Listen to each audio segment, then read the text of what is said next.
రా ఒకసారి కల్లాల్లోకి. ఆ జూబ్లీ హిల్స్ ప్యాలెస్ లో కూర్చొని డైలాగులు కొట్టుడు కాదు. పోదాందా ఏ ఊరు కల్లానికి వస్తావు రా. ముఖ్యమంత్రి బయటకు రాను, బయటకు వచ్చి ఒక కల్లంలో పోయి రైతులు ఎంత గోసపడుతుండ్రు, వడ్లు కొనక ఎంత తిప్పలు పడుతుండ్రో ఏదైనా ఒక కల్లానికి వచ్చి మాట్లాడు. మేము కూడా మంత్రులుగా ఉన్నాం. మేము మంత్రులుగా ఉన్నప్పుడు కల్లాలు తిరిగినాం. కష్టం వస్తే అప్పటికప్పుడు సమస్య పరిష్కారం చేసినాం.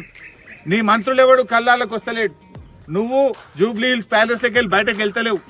నీకు రైతులు ఎంత గోసపడుతుండ్రో నీకు అర్థమైతలేదు. ఆడ కూర్చొని మాట్లాడు కాదు. రా, నల్గొండకు వస్తావా, కరీంనగర్కి వస్తావా, సిద్దిపేటకు వస్తావా, కల్లాల్లోకి రా. రైతుల బాధ ఏందో ఒకసారి చూడు, వాళ్ళ మాటలు విను. నేను ఎక్కడనో నిలబడి మాట్లాడతలేను.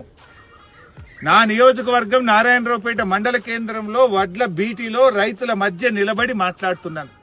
నా సర్పంచులందరూ కూడా రైతులు ఇబ్బంది పడుతున్నారు అన్నా, నువ్వు రా అంటే ఇక్కడికి వచ్చి రైతులతో మాట్లాడి, కలెక్టర్తో మాట్లాడి, బాధతోని రైతుల పక్షాన రైతుల గురించి నేను నిన్ను ప్రశ్నిస్తా ఉన్నా. మీరు 3-4 రోజుల్లోగా ఈ సమస్య పరిష్కారం చేసి వడ్లు కొనకపోతే పెద్ద ఎత్తున రహదారులు దిగ్బంధం చేస్తాం, కలెక్టరేట్ల ముందు ధర్నాకు దిగుతామని చెప్పి ఈ ప్రభుత్వాన్ని నేను హెచ్చరిస్తా ఉన్నా.